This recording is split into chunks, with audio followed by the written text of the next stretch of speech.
자, 여러분 안녕하십니까? 자, 우리 이번 시간에는요, 지난 시간에 봤던 생산 과정에서 해로운 외부성이 발생했잖아요. 이거를 내부화시키는 방법에 대해서 살펴볼게요.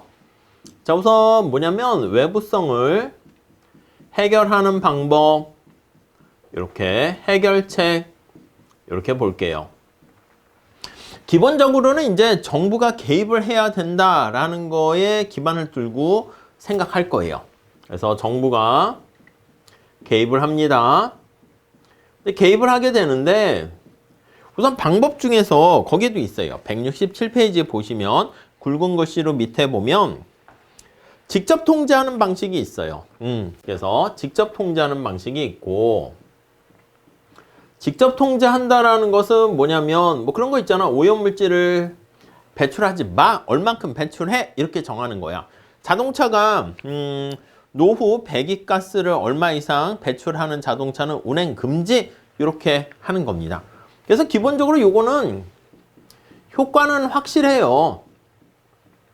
효과는 확실하지만 시장에 어떤 영향을 미칠 때 우리가 직접적으로 막 규제하는 거 아니겠습니까? 그래서 좀 약간 신축성이 없어요. 경직적입니다. 그래서 비용도 많이 들고요. 경제학자들은 별로 좋아하진 않습니다. 자, 그래서 거기 보시면 밑에 굵은 글씨로 마켓 베이스드, 시장 원리를 활용하는 방식. 그래서 약간 간접 통제입니다. 그래서 시장의 원리에 기반을 둔 방식. 요걸 좀 좋아해요. 자, 근데 요거는 크게 두 가지로 나눌 수 있어요. 하나는 세금을 때리는 거예요. 그래서 우리가 담배 같은 경우도 소비를 줄이는 방법은 어떻게 하는 거 있어요? 첫 번째는 담배 하루에 한 사람당 한 개씩만 필 수 있어. 이렇게 한다거나 그게 있지만 가격을 이용하는 거죠. 시장의 원리니까. 그래서 약간 가격을 이용하는 방법이고요. 자, 그래서 가격을 활용을 해가지고 가격을 올려. 어떻게? 세금을 부과하는 거죠. 그래서 텍스를 부과합니다. 이걸 피구세라고 해요. 조세를 부과해서 가격 부담을 지우게 하는 거죠. 이 효과가 확실하지 않을 수는 있어. 왜요? 담배 가격을 올렸는데 저는 밥은 안 먹어도 담배는 펴야 되겠습니다. 이렇게 되면 담배 소비를 줄이는데 효과적이지 못할 수 있죠. 또 하나가 뭐냐면 오염 허가서가 있어요. 오염 배출권을 발행해서 오염물질을 거래할 수 있는 그런 시장을 새롭게 만드는 거예요. 권리 아니겠습니까? 오염물질을 배출할 수 있는 권리를 공급한 다음에 시장에서 사고 팔 수 있게 해줘요. 그런 의미에서 약간 시장의 원리에 기반을 둔다라고 생각하시면 되겠습니다. 오케이? 이해 가시겠죠? 자, 경제학자들은 어떤 걸 좋아합니까? 하면요. 결론부터 말씀드리면 약간 시장의 원리를 직접 통제하는 것보다는 좋아해요. 그리고 이제 조세를 부과하는 피구세랑 오염 배출권 중에서는 뭐가 더 좋습니까? 하면은 약간 장단점이 있어요. 그런 것들을 살펴볼 것이고. 근데 극단적으로 야, 정부 개입할 필요 없다라고 주장하는 내용들도 생깁니다. 그래서 그게 사적인 해결 방법이다. 이렇게 해결책이다. 이렇게 볼 수 있는데 우선 대표적으로는 이제 공장이 강 상류에 있고 양식장이나 아니면 음식업, 식당 하는 데가 하류에 있어. 그럼 양식장이 하류에 있게 되면 상류의 공장이 하류에 있는 양식업 하는데 피해를 주는 거잖아. 그러니까 민간의 어떤 사적인 해결 방법은 이건 정부 개입 없는 거예요. 정부 개입 없이 두 개의 기업을 합해 버리는 거야. 합병을 통해서 하나로 합치게 되는 방법이 있고요. 오케이? 그거 말고 약간 계약을 체결해서요. 우리가 코즈 정리를 합니다.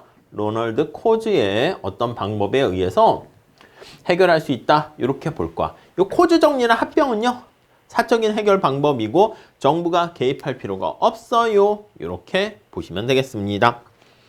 자, 그래서 우리 첫 번째 167페이지 첫 번째 줄 보면서 다시 한번 체크해 볼게요.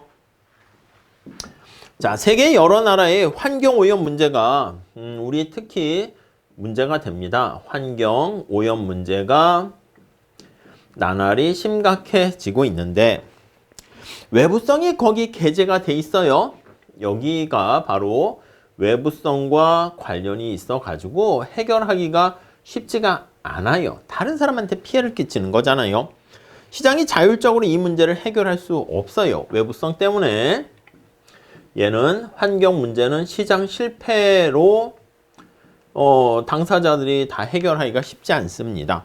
그래서 정책적 개입을 통해서 외부성을 극복할 수 있는 방안을 마련해야지 비로소 환경이 적절하게 보존될 수 있는데, 뒤에 보겠지만 외부성의 극복을 위해서 정부가 직접 개입하는 데 반대하는 입장에 있는 사람들도 있어요. 그게 이제 사적 해결책이죠. 정부 개입하지 마, 이런 것도 있고요.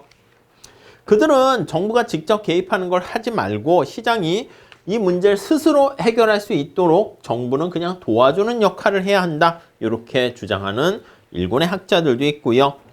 하여튼 외부성이 개재되는 상황에서 정부가 어떤 역할을 해야 된다. 물론 이것도 정부가 어느 정도 개입은 해야 되는 거예요. 뒤에 보겠지만 소유권을 확립시켜 준다거나 합병을 할 때 제대로 운영될 수 있도록 한다거나 개입의 여지는 있지만 약간 좀 더 개입을 좀 많이 하는 게 요 위에 나와 있는 것이죠. 자, 그래서 거기 보시면 정부가 그저 방관만 하고 있는데도 환경이 잘 보존되리라고 믿는 사람들은 없어요. 다만 구체적으로 어떻게 개입을 할 건데 그 방법에 대해서 사람들의 의견이 달라지게 되는 것이죠. 자, 그래서 어떤 역할을 하는 게 바람직할지 정부가, 그리고 어떤 방식으로 개입하는 게 바람직할지 의견 일치를 보지 못하고요. 정부의 환경 정책은 기본적으로 시장을 활용하는 방법이 있고 직접 통제 방법이 있습니다. 그리고 소유권 확립, 이게 거기에 해당하는 거예요.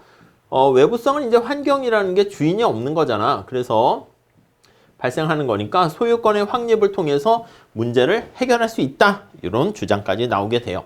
자, 시장을 활용하는 방법 먼저 살펴보도록 할게요. 마켓을 기반으로 한 시장을 활용하는 방법 한번 살펴보도록 하시죠. 자, 우선 첫 번째 줄, 이 접근법은 정부가 오염물질 배출자에게 어떤 행동을 취하도록 직접 통제하는 게 아니라, 여러분 시장 메커니즘이니까 적절한 인센티브를 활용하는 겁니다. 적절한 인센티브를 이용해 가지고, 자, 거기 보시면 스스로 오염물질 배출을 억제하도록 유인하는 겁니다. 유도하는 거예요. 오케이, 유도, 유인, 인센티브를 활용하는 것이죠. 자, 그래서 다음 페이지 한번 가보시면 약간 168페이지 첫 번째 줄, 시장의 원리를 활용하는 것이기 때문에 유연하게 유연성을 가지고 있고요. 그 다음부터 거기 보시면 효율적으로 목표를 달성할 수 있다. 이 효율적이라는 게 약간 비용을 더 목표를 달성할 때 최소의 비용으로 최대 효과잖아. 그러니까 비용을 좀 더 낮출 수 있다, 이렇게 보시면 돼요. 자, 우선 첫 번째 요거랑 비교해서 직접 통제하는 방식과 비교를 하게 될 건데, 자, 직접 통제하는 방식은 앞에서 얘기한 것처럼 정부가 뭐 컨트롤하고 직접 규제하는 것이죠. 근데 요거는 뭐야? 비용이 많이 들어요. 정보가 많이 들어요. 정보의 양이 많아요.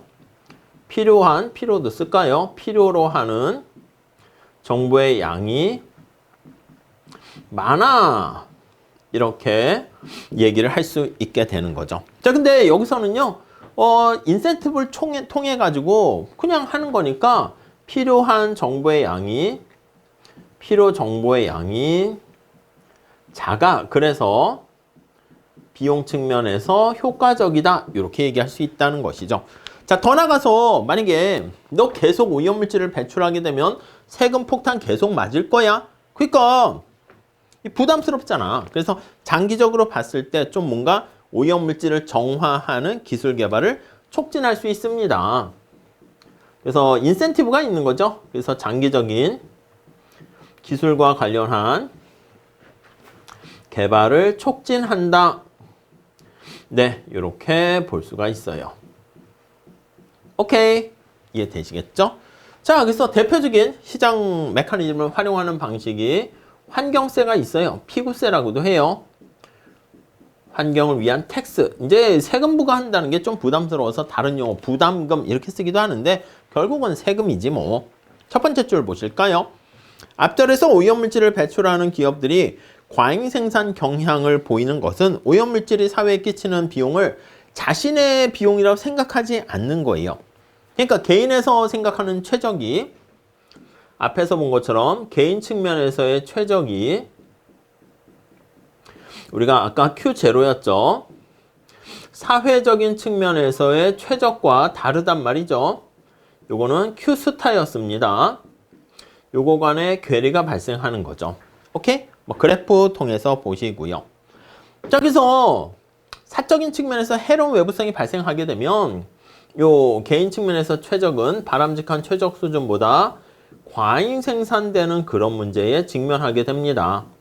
자, 그게 이제 두 번째 단락까지 잘 나와 있죠.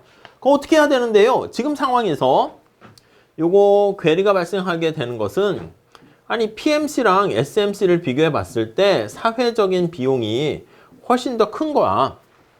그럼 어떻게 한다? 기업이 일부러 그런 건 아니에요. 계속 얘기하지만. 그래서 프라이빗 측면에서 봤을 때 저는 몰랐는데요. 그 요거를 비용을 더 올려가지고 요거 수준에 맞춰주면 되겠습니다. 그럼 PMC에다가 PMC에 뭔가 부담을 주는 거야. 텍스를 부과해서 환경세가 그거 아니겠습니까? 부과로 SMC 수준으로 맞추게 되는 거죠. 수준으로 맞춰준다. 이렇게 보시면 되겠습니다. 자, 그래서 두 번째 단락 보시면 바로 이 생각에서 나온 게 환경세 또는 배출세 같은 말이에요. 배출세, 오염물질을 배출하는 데 따르는 대가를 부담한다. 이렇게 보시면 되겠고요.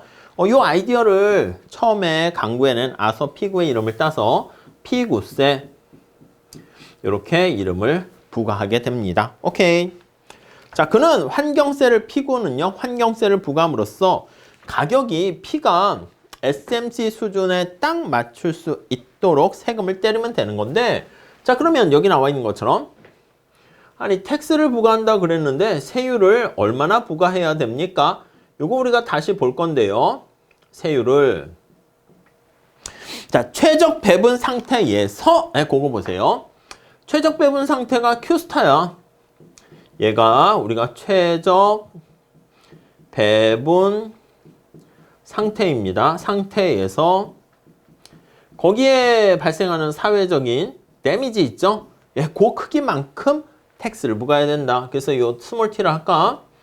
이거는 SMD 요 수준만큼 부과해야 된다. 이렇게 보시면 되겠습니다. 오케이? 이해 가시겠죠?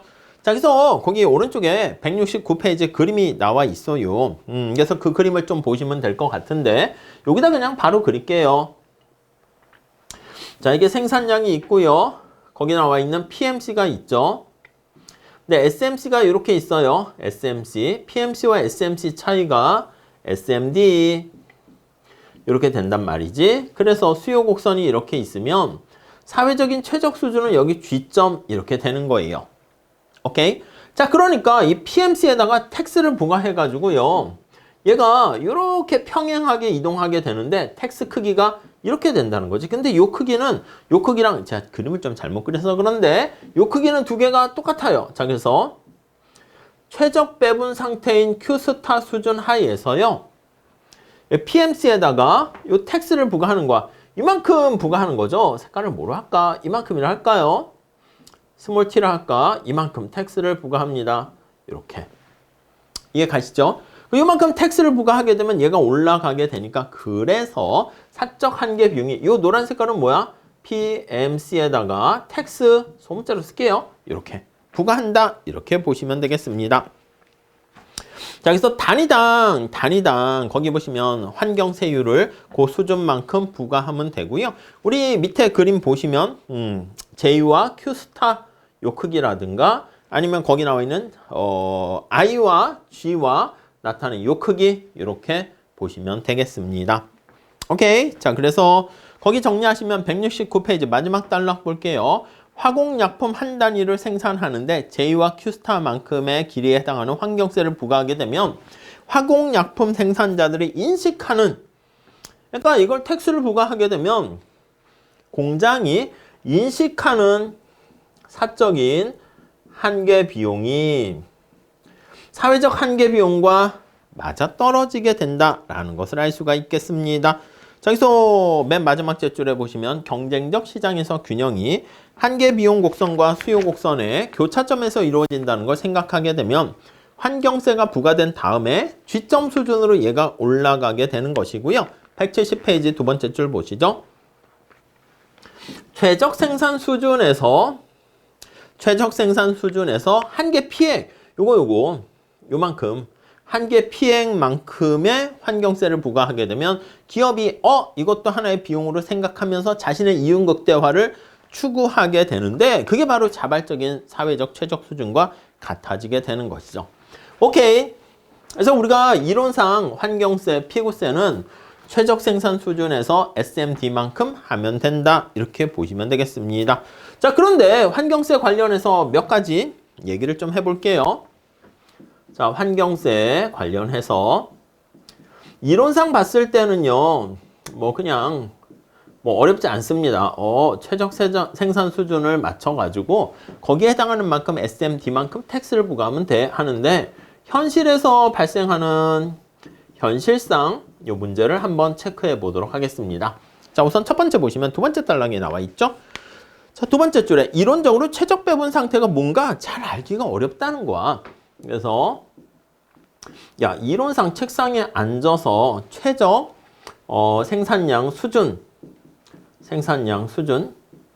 이걸 Q스타라 할 수 있겠죠. 이거는 얼마야? 이게 현실에서는 알 수가 없어요.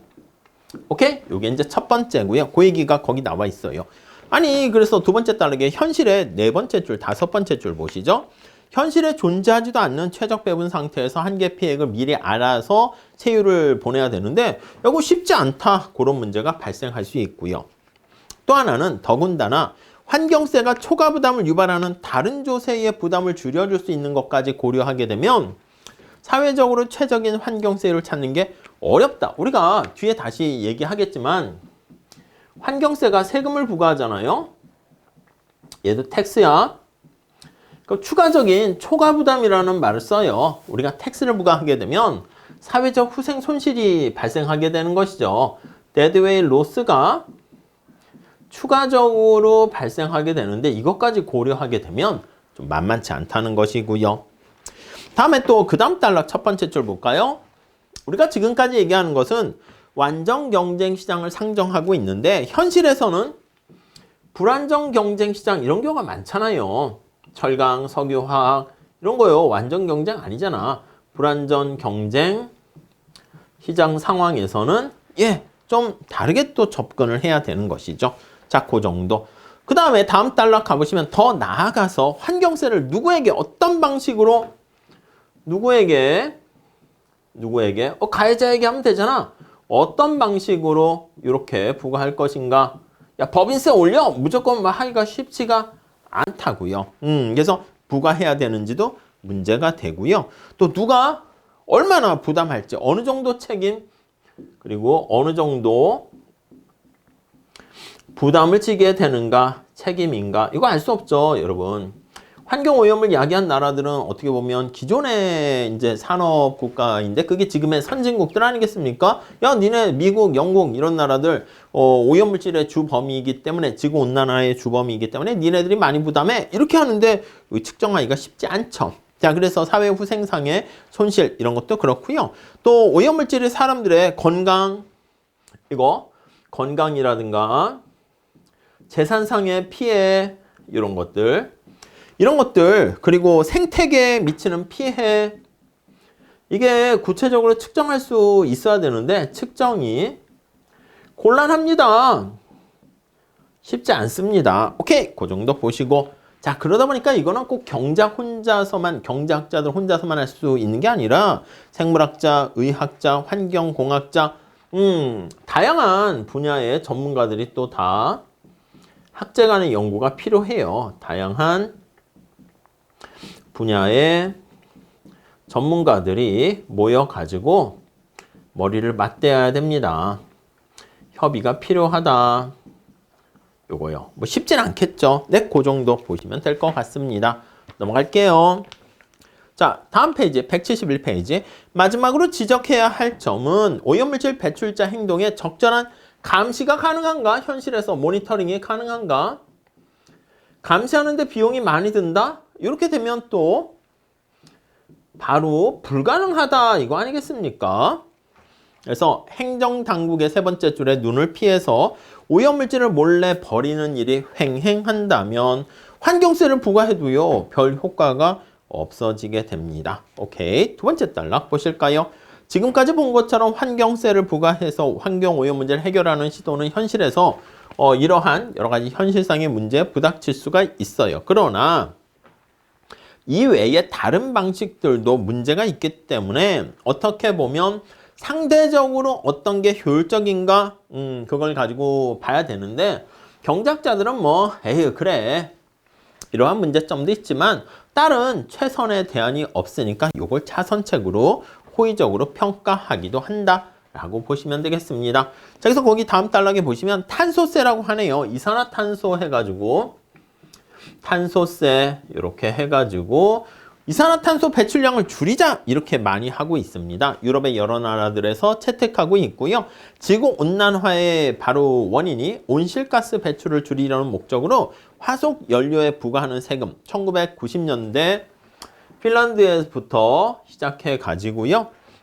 노르웨이, 스웨덴, 노르웨이, 덴마크 이런 나라 탄소세 부과하기 시작했고 2008년에 이르는 동안 이산화탄소 배출량을 거의 12% 정도 줄이는 성과를 거두었다. 더 나아가서 일본, 칠레, 콜롬비아, 남아프리카 공화국 등 많은 나라들도 참가하게 되었다. 이렇게 보시면 되겠습니다.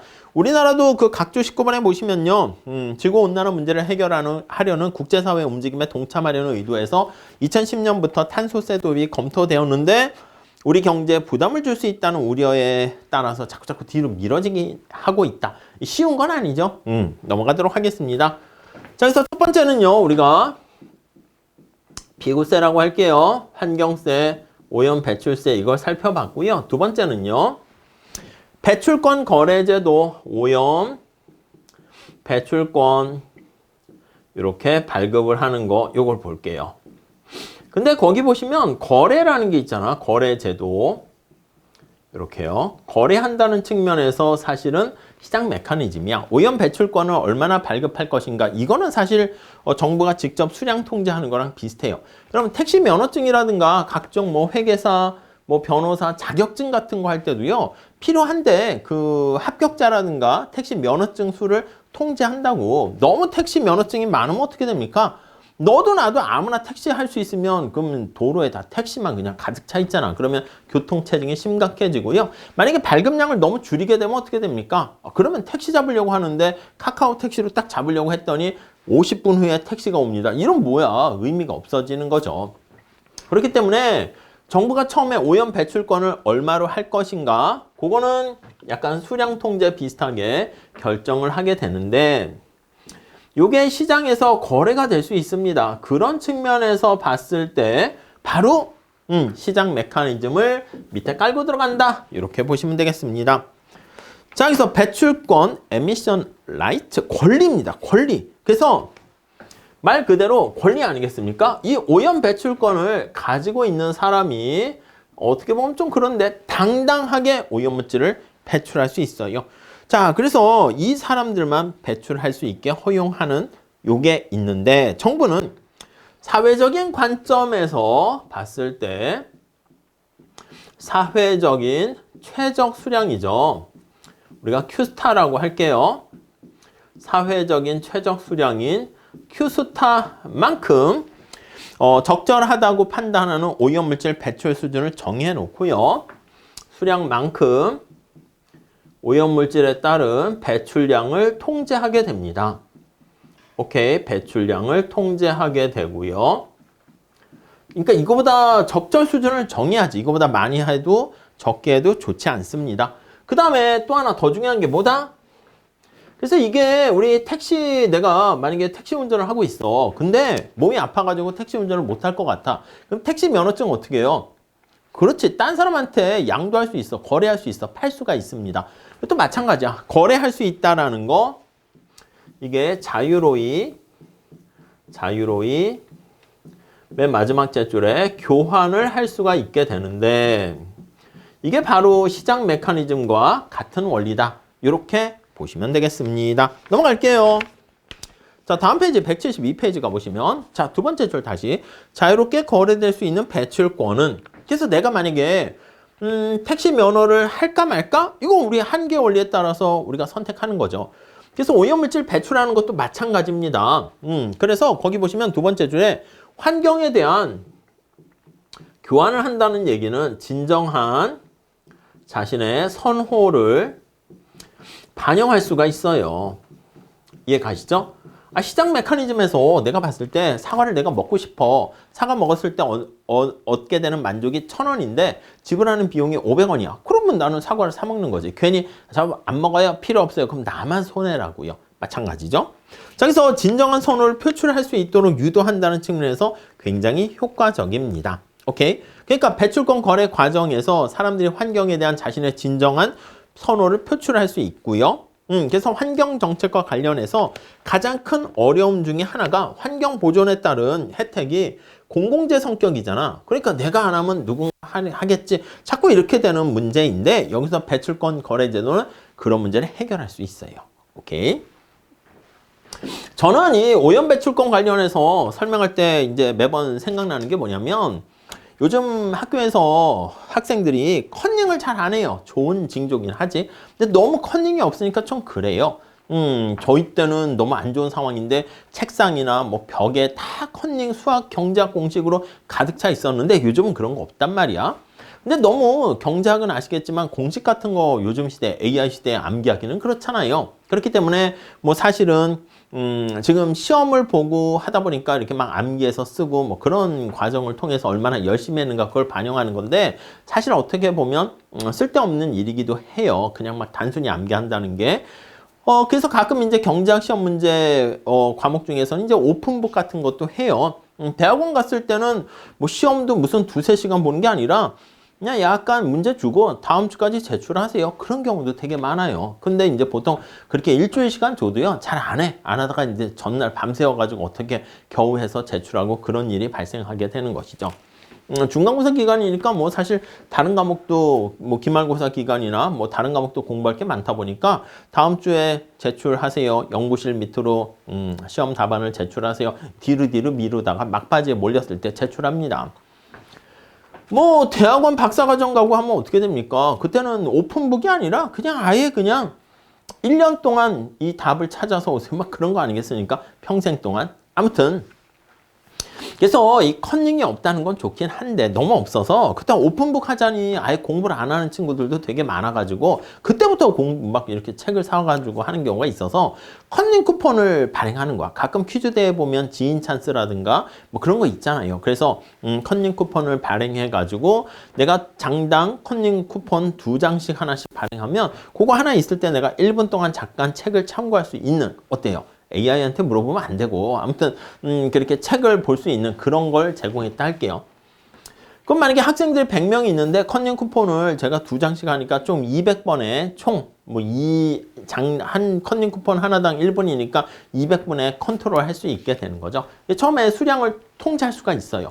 근데 만약에 공부를 많이 한 친구가 있고 필요 없는 친구가 있잖아. 어떤 친구는 내가 말이야 딴 것보다도 컨닝 쿠폰을 더 필요해. 나는 공부 이번 학점 요 과목은 잘 받아야 되는 그런 상황이 있을 수 있잖아. 근데 어떤 친구는 공부를 다 해가지고 컨닝 쿠폰을 쓸 일이 없어. 그럼 어떻게 됩니까? 이렇게 사고 팔 수 있도록 제가 허용을 한다 할게요. 그럼 어떻게 돼? 자존심 부릴 때가 아니지. 옆에 친구가 나는 컨닝 쿠폰 필요 없는데 그럼 그거 나한테 좀 줄래? 경작에선 공짜가 없으니까 내가 밥 한 끼 살게. 이렇게 해서 거래가 되면 자존심 부려서 옆에 친구가 나 이거 컨닝 쿠폰 필요 없는데 너 가질래? 대신 밥 한 끼에 너 가질래? 했더니 난 필요 없어. 나만 손해잖아. 그러니까 진정한 선호를 드러낼 수밖에 없다고요. 이해 가시죠? 예, 그래서 오염 배출권 이게 시장에서 거래된다 하면 사람들이 오염 배출권이 얼마나 필요로 하는가? 공장에 따라서 최신식 공장 시설 같은 경우는 오염물질 배출이 좀 안 되도록 세팅이 돼 있지만 올드한 낡은 공장 같은 경우는 오염물질 배출하게 되는 그런 문제가 발생하잖아요. 그래서 선호가 반영된다라는 그런 특성이 있고요. 또 하나 두 번째 단락 볼게요. 배출권 거래 제도가 갖는 또 하나의 장점은 이 제도의 실시를 통해서 비용을 절약할 수 있네요. 그러니까 비용을 절약할 수 있어요. 아니 시장의 원리가 다 그거 아니겠습니까? 내가 직접 스파게티를 만들까 사 먹을까 봤을 때 내가 직접 만드는 것보다 제가 잘 만들어? 그럼 나는 그냥 딴 일에 종사하고 돈을 벌어서 잘 만드는 애가 자기가 먹으려고 하는 것보다 더 많이 생산하게 되면 그걸 사 먹게 되면 내가 또 이득이 되는 거 아니겠습니까? 그럼 사회 전체적으로 코스트 비용을 낮출 수 있어요. 자, 그래서 밑에 예를 한번 볼게요. A기업과 B기업, 두 기업이 이렇게 있어요. 살짝 놓고 한번 생각해 보세요. 현재 각 기업에 오염 50단위씩 오염물질을 배출하고 있다 합시다. 이렇게 할까? A가 50단위 배출하고 B도 50단위 배출하고 있어요. 근데 거기 보니까 각 기업은 자체 정화 시설을 통해 가지고 오염물질 배출을 억제할 수 있는데 이거를 오염물질 줄이는 데 들어가는 비용, 그게 거기 보니까 A기업은 단위당 200만 원의 비용이 들어요. 이건 이제 보통 약자로 한계 비용인데 줄이는 거잖아. 감축하는 거잖아. 어베이트먼트라는 말을 써요. 그래서 MAC 이렇게 많이 써요. 자, A기업은 얼마라고요? 200만 원 오염물질 한 단위 줄이는데 B기업은 어떻게 돼요? 마지널 어베이트먼트 코스트 이걸 봤더니 500만 원. 그러니까 이제 약간 B기업이 올드한 기업이야. 그래서 오염물질 한 단위 줄이는데 되게 비용이 많이 들고 힘듭니다. 오케이. 이 상황에서 정부가 여기 나와 있는 오염 배출권 제도를 도입을 했다라고 할게요. 그래서 오염 허가서죠. 배출권 요거를 도입했어요. 도입을 해서 앞에서 얘기한 것처럼 또 서로 사고 팔 수 있도록 해줬다라고 합시다. 자, 그러면 또 교환도 할 수 있도록 했습니다. 이때 각 기업은 자체 정화에 드는 단위 비용과 배출권 가격을 비교해가지고 내가 배출권을 추가로 구입할지 아니면 직접 오염물질을 정화할지 그걸 선택하게 되는 것이죠. 우리 경제학의 원리가 마찬가지죠. 스파게티를 제가 만들면 4만 원이 들어. 근데 아주 유능한 요리사가 만들면 10,000원이면 생산할 수 있어. 그러면 그 가격이 중간에 뭐 한 3만 원 이렇게 결정되면 서로 교환이 이루어지고 생산하는 사람은 10,000원에 생산했는데 3만 원 받았으니까 2만 원 이득이고 저는 제가 직접 스파게티 생산하는데 4만 원의 비용이 드는데 그냥 그거 내가 생산 안 하고 시장에서 생산된 걸 사 먹게 되면 3만 원이면 소비할 수 있잖아. 그러니까 나도 10,000원 이득을 얻게 되죠. 그게 바로 소비자 잉여고 생산자 잉여 아니겠습니까? 자, 그래서 거기 보시면은 A기업이 좀 뭔가 능력이 있는 거야. 그래서 얘는 오염물질 배출에 대한 공급자야. 판매자라고 보시면 되겠고 그리고 최소한 근데 200 이상은 넘어야 판매하겠죠. 얘는 바이어가 될 가능성이 많게 됩니다. 생산 비용이 높게 드니까요. 거기 책에 보시면 예를 들어서 마지막 달러에 볼게요. 결국 단위당 350만 원으로 가격이 책정되면 근데 오염물질 배출권의 가격이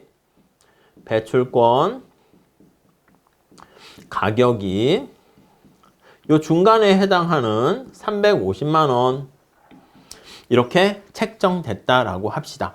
그러면 A기업은 어떻게 돼? 그냥 오염물질 요거를 얘한테 주는 거야. 350만 원에 이렇게 판매하고 자기는 350만 원 벌고 오염물질 필요한 거 얘가 거기서 얼마 줄였다 했습니까? 30단위를 배출할 권리를 얘한테 준 거야. 얘는 20개만 받고 30개를 얘한테 주는 거예요. 그러니까 얘는 여기서 80개만큼 이렇게 전체 총량은 오염 배출량은 100개, 100개, 50, 50이든 20, 80이든 총량은 컨트롤할 수 있잖아. 100개로 통제하고 있습니다. 오염물질, 이거 오염물질 배출량이야. 생산량이라기보단 배출량을 요걸 100개로 통제하고 있어요. 그래서 A기업이 오염물질 배출하는 거랑 B기업이 배출하는 거 봤더니 50, 50 하는 거보다 20, 80 이렇게 하는 게 최적 이렇게 되고 가격은 이렇게 350만 원에 결정하게 되면 이렇게 해서 서로 기브 앤 테이크를 하게 되는 것이죠. 자, 그러면 당연히 이 교환에서 얼마의 이득을 얻게 됩니까? 4,500만 원의 이득을 얻게 됩니다. 그렇지. 여기 30에다가 여기 350 계산하고 뭐 쉽게 알 수가 있을 거예요. 자, 두 기업 모두 다 이득을 얻게 되는 거예요. 자, 가격이 요 중간에 이렇게 형성이 되니까 350만 원 형성되니까 A기업은 200만 원의 비용을 들여가지고 350만 원을 벌어들였고 500만 원 드는 것을 350 역시 150 이렇게 이득을 얻게 되는 거 알 수가 있겠습니다. 오케이? 넘어갈게요.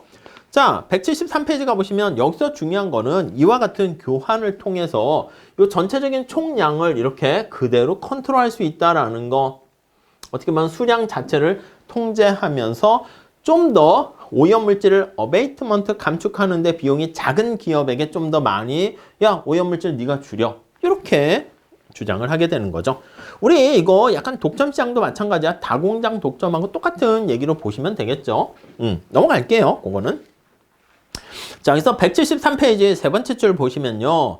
총 배출량은 100단위에서 머물지만 두 기업이 지출하는 자체 정화 비용의 총합은 이전에는 9천만 원이 들어요. 뭐 쉽게 계산할 수 있겠죠. 근데 이렇게 하게 되면 교환을 통해서 30단위 정화하는 기업 부담이 B가 이렇게 더 줄어들고 A가 내가 대신 할게 이렇게 되다 보니까 전체적으로 비용 절감하는 효과가 생깁니다. 얘 한번 살짝 보시고요. 뒤에 또 비슷한 문제가 있으니까 연습 문제 한번 풀어보세요. 배출권 거래 제도의 장점은 여기서 끝나지 않습니다. 여기 나와 있는 것처럼 환경세 같은 경우는 피부세 같은 경우에는 거기 두 번째 줄 볼까요? 뜻하지 않은 결과가 나타날 수 있어요. 예를 들면 어떤 뜻하지 않은 결과가 있습니까? 아니 인플레이션 같은 게 발생하게 되면 인플레이션 같은 거 세율을 제대로 조정하지 못하면 이게 문제가 될 수 있는데 오염 배출권 같은 경우는 이렇게 총량을 그대로 컨트롤할 수 있다라는 장점이 유지되고 있습니다. 그래서 뭐라고 돼 있어? 오염 배출권 거래 제도는 아예 직접적인 통제는 확실한 효과가 있지만 요거는 그건 아니지만 비교적 확실하게 그런 표현이 있죠. 비교적 확실하게 오염물질을 줄일 수 있다. 이렇게 보시면 되겠습니다.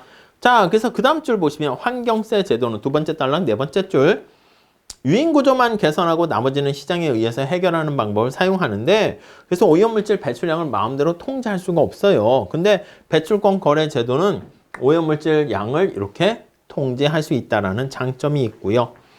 또한 이 제도는 상당 정도의 신축성을 가지고 있습니다. 그래서 또 장점이 상당 정도의 신축성. 그러니까 환경세보다는 더 신축성이 높은 거야.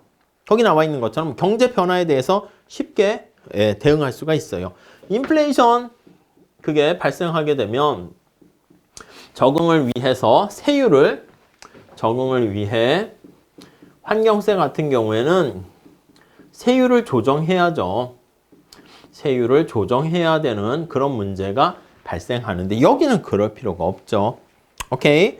자, 그래서 배출권 거래 제도는 시장에서 교환을 활용하게 되고요. 의식적인 노력 없이 그것도 중요합니다. 정부가 이렇게 세율을 어떻게 조정하고 막 의식적으로 할 필요가 없이 의식적인 노력 없이도 공무원들은 그러니까 좀 좋아하진 않겠지.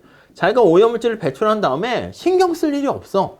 근데 공무원들은 우리가 자꾸 뭔가 니스카네 모형에서도 보는 것처럼 뭔가 자기가 자꾸 권한을 이렇게 개입하고 이렇게 하려는 노력을 막 보이게 되는 것이죠. 자, 근데 이제 문제는 이렇게 장점이 있지만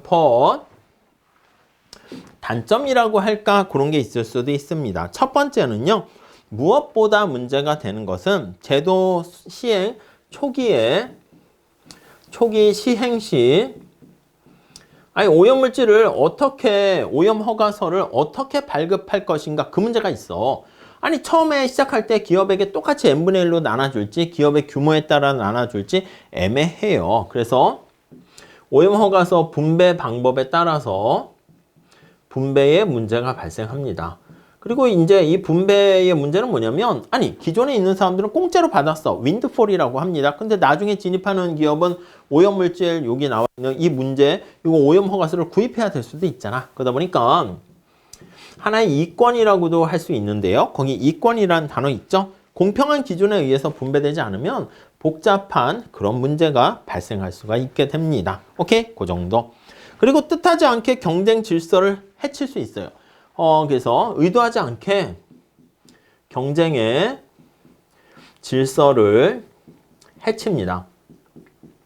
이게 뭐냐 하면 아니 우리가 여기 얘기하는 거는 서로 자신의 진정한 선을 표출하면서 오염물질을 배출할 수 있는 권리를 서로 능력에 맞춰서 사고 팔고 이렇게 하는 컨닝 쿠폰도 마찬가지지. 컨닝 쿠폰도 밥 한 끼에 왔다 갔다 아름다운 미덕이라 하긴 그렇지만 뭐 이렇게 주고받고 이렇게 서로 좋아지는 상황이 되는데 어떤 학생이 재벌집 셋째 막내 아들이야. 그래가지고 돈이 엄청 많어.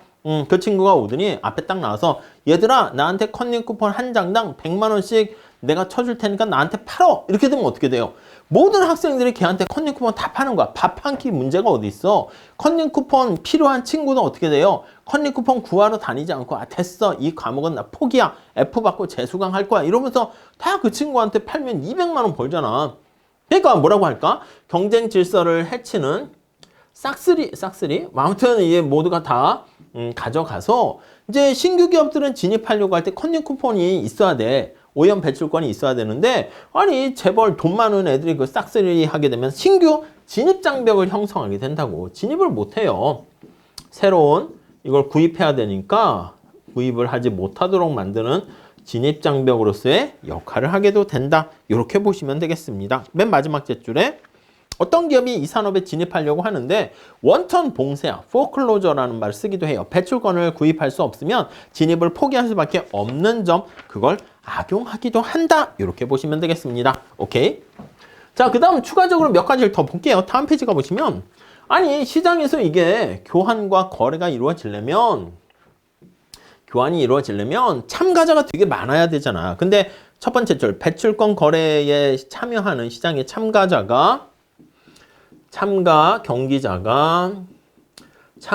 수가 보통 좀 적어요. 많아야지 좀 뭔가 사고팔고 이렇게 시장의 교환 메커니즘이 이루어질 수 있는데. 그리고 또 하나 중요한 게 뭐냐면 두 번째 단락 볼까요?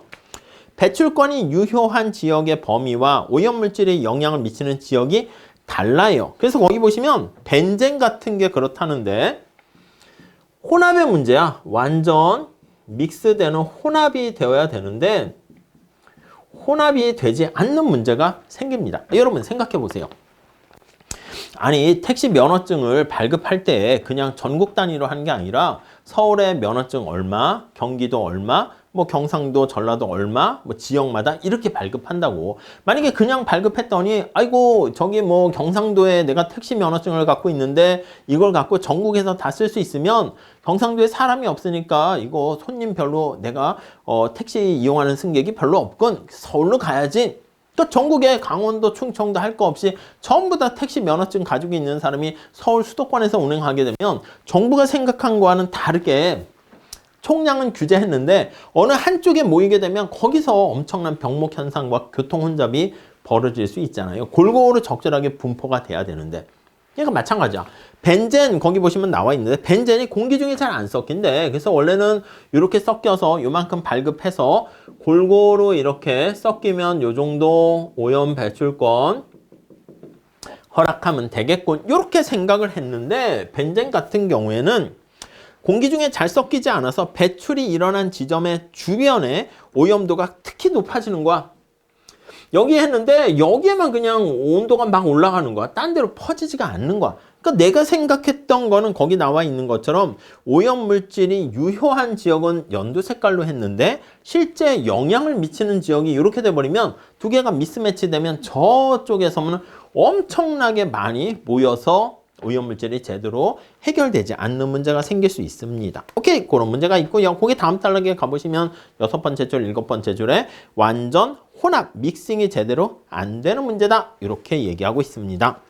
다음 단락에 아니 배출권제도 좋은 장점인 것 같습니다. 이러한 문제점도 있지만 이거 실제로 시행됩니까? 예, 93년도 시카고 선물거래소에서는 배출권 거래가 시작돼서 이게 바로 배출권 시장이 출범하게 되었고요.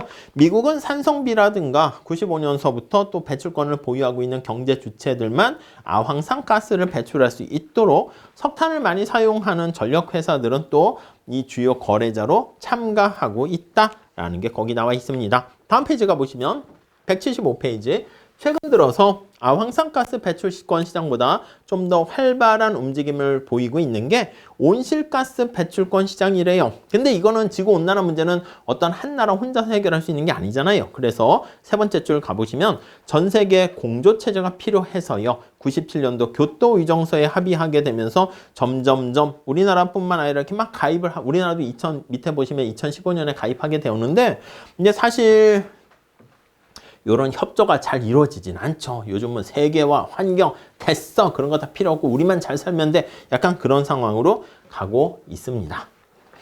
자, 그래서 우리가 앞에서 살펴본 거는 시장의 원리에 기반을 둔 접근 방법을 살펴봤고요. 자, 그 다음에 175페이지 직접 통제 방식에 대해서 정부가 직접 개입하는 거죠. 우리가 한번 살펴보도록 하겠습니다. 자, 요거는요, 확실한 효과가 있어. 효과가 확실해요. 효과는 확실해. 근데 이제 여러 가지 부작용이라든가 비용이 많이 들겠죠. 그래서 거기 보시면 간접적인 통제 방식에 비해서는 좀 더 낫다 이렇게 주장되기도 하는데요. 다음 페이지 한번 가보도록 하겠습니다. 176페이지. 자, 첫 번째 줄 오염물질 발생을 억제하기 위해서 특정한 공정을 채택하거나 정화시설의 설치를 정화시설 같은 것들을 집진기 같은 거 설치를 의무화 이렇게 하는 거야. 이거 없으면 안 됩니다. 이렇게 하는 방법이죠. 이게 직접 규제하는 방법이에요. 자, 그런데 원하는 기준을 이렇게 효과는 확실하게 효과는 빨리 확실하게 달성할 수 있다라는 장점은 있지만 자, 네 번째 줄 볼까요? 뭔가 신축성이 없어요. 경직적입니다. 경직적인 특성을 가지고 있기 때문에 실제 정책이 수행하는 과정에서 예기치 못했던 어려움에 직면할 가능성이 많이 있습니다. 그리고 이거 제대로 지키는 거야? 거기 보시면 수많은 오염물질을 방출하는 행동을 일일이 감시하는데도 비용이 많이 들어요. 어려워요. 감시가 어렵다. 비용이 많이 든다. 같은 말로 보시면 되겠습니다. 그래서 오츠라는 학자가 생각해 보니까 오츠의 연구에 입각해 보니까 연구는 저기 나와 있는 시장의 원리를 활용하는 것보다 10배나 비용이 많이 든다.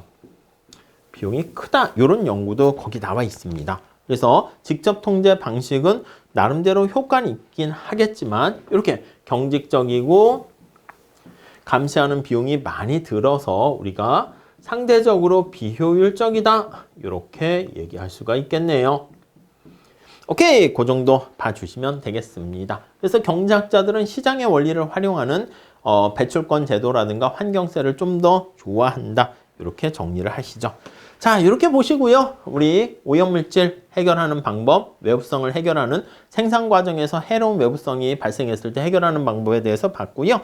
다음 시간에는 4절에 소유권 확립을 통한 문제 해결에 대해서 살펴보도록 할게요. 감사합니다.